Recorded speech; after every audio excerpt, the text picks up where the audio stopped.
You've said so many things. So first of all, Kustas, I just want to say beware of the statements that politicians say, because they always operate in a political environment where sometimes they say things that are not necessarily true, or it's based on the rumor, but because they want to advance a particular message. So I don't know if really there was an investigation that was complete and Mapisa-Nqakula was meant to be arrested last year, but they asked to wait for Sona. I mean, I don't know. That would be so scandalous. That would be so scandalous, because that would mean the NPA and even the Hawks or the ID are literally making decisions based on political environments and requests from those in power. That would be so scandalous. I'm not saying it didn't happen. I'm just saying let's take it with a pinch of salt, because politicians always make statements because they want to advance a message, and sometimes it's not because it's true.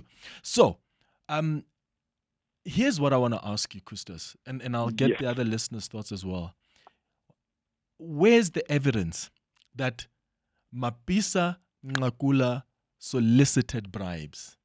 And how do you think it's going to be easy or difficult for the Independent Investigative Directorate to establish that? Because the story in the Sunday Times, and I've even read some of the text messages that Mapisa-Nqakula shared with this woman. And by the way, we contacted this woman to come on the show, and the response was no, as expected. But based on the conversation I saw, nowhere in those texts does Mapisa-Nqakula said, bring me the 200,000 rand, bring me this amount of money. They've found a way, it appears, to talk like, oh, unglethele impepho, and I'll read some of the text in a moment. So how do you prove as the ID that actually Mapisa-Nqakula solicited a bribe? Yeah.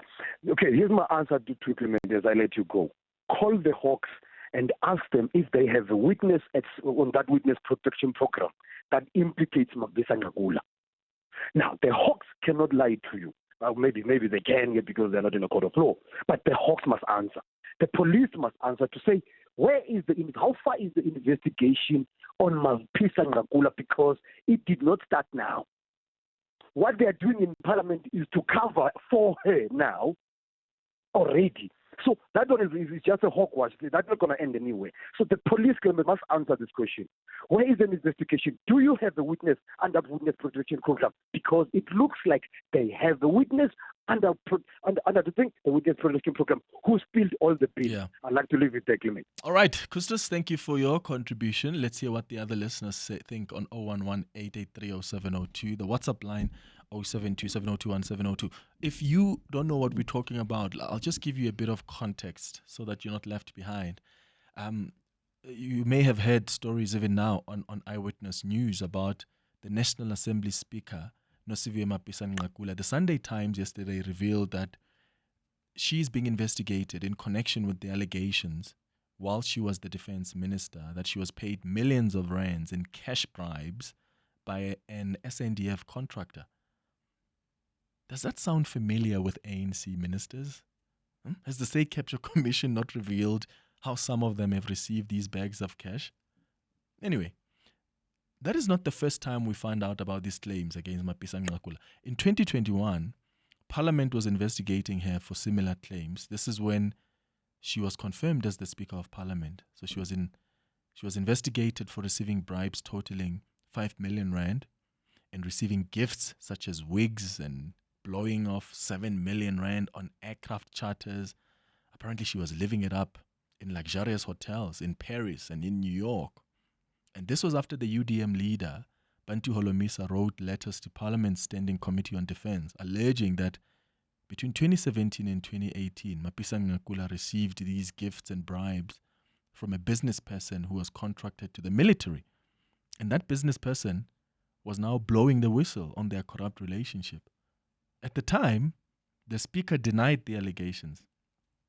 The Defense Committee even appointed a task team to investigate the allegations against her, and she responded in denial. But then the committee dropped the investigation on these allegations of corruption against her after this whistleblower failed to present more evidence against her. So they said, we tried to track down this whistleblower who initially made an affidavit and undertook to make oral presentations. But on the last day of the committee, apparently the whistleblower said her lawyer advised her to only file an affidavit, which is less than what the committee requested from her. So they dropped the probe. Now, fast forward 2 years later, fast forward to now, where we are. The Sunday Times yesterday now tells us who this whistleblower is. Her name is Nombasa Ntsondwa Ndlovu. She owns a freight and logistics company called Umkhombe Marine, which apparently scored 210 million rand in SNDF tenders in 2019. And this is when she was married to a general in the SNDF. So her company got a tender to transport SNDF cargo across the continent to military missions. She's now submitted an affidavit implicating herself and the minister on this alleged corrupt relationship. So the investigative directorate is now investigating, according to the Sunday Times. And this woman says in the affidavit that she gave bundles of cash to Mapisa-Nqakula on 10 occasions. She says, I just want to look at this article here, 200,000 rand was withdrawn at an FNB branch in Fourways in July 2017 and taken to the minister's home in Bruma. 150,000 rand was taken from her home safe in November 2017 for a nurse who was looking after Mapisa-Nqakula's father. 250,000 rand was given to Mapisa-Nqakula on August 2018, on August 17th, 2018, at a military spouses forum in Zwarkop. 150,000 rand was delivered to Bruma on September 14, 2018.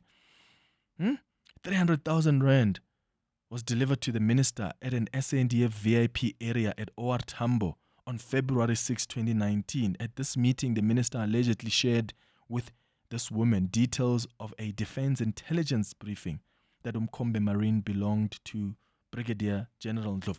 I mean, you can go on and on. You can check out the article for some full details. But here's a woman who clearly has given a statement to the ID under Section 204 of the Criminal Procedure Act, which allows for a witness to incriminate themselves and cooperate with the prosecuting authority in return for immunity from prosecution.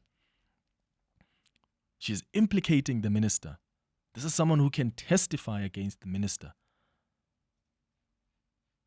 What I'm asking is, how do you prove that the minister was a beneficiary of all of these bribes? Because when you look at the text messages, and someone sent me their text messages, I'll just read one to you. There's no evidence there. I mean, there's a part where the minister says, hey, above is the letter of appointment, Mama, Togoza Koko, or Togoza Dlozi. That's how they actually speak in their WhatsApp messages, because apparently both of them have trained as Sangomas. And then there's another message that says, Togoza Dlozi, I've been informed that the payment will reflect on my account tomorrow and sent the POP. I wanted to bring the wig, Mama, sometime during the week. Togoza Mtomdala, Togoza Dlozi. This is the message the woman sent to Mapisa-Nqakula. I wanted to bring the wig, Mama, sometime during the week.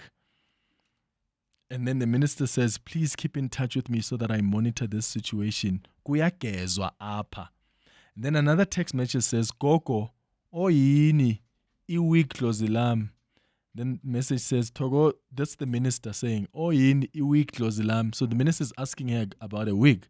And then she says, Togoza Dlozi, ikona iwig yakho, Mama. You just say where and when you want it. And then she responds, the minister, Togoza Dlozi yami, I'm going to be at OR Tambo at 7 a.m. leaving for Addis Ababa. Would you be able to drop it for me, Gogo? At least it's small and light. It will help me in that weather. What do you think? I just landed from Cape Town. And then the lady responds, Togoza Dlozi, I will be there at 7 o'clock. Now, when you hear these things about the wig, apparently these two people have developed various code words for money. So they called it wigs. Impepo, imiti. So in the text messages, nowhere does the Speaker of Parliament say, when are you bringing me the 200,000 rand or some money? It says iwig. But the reference there was money. So, one, do you really think it's going to be easy, even if this matter goes to court, to prove that the Speaker of Parliament was soliciting a bribe? And are we going to see the fall of the National Assembly Speaker, Nosiviwe Mapisa-Nqakula? Oh, wait, that's impossible. She's in the ANC. And I think on that basis, my question is quite ridiculous. I withdraw it. It's 9:32.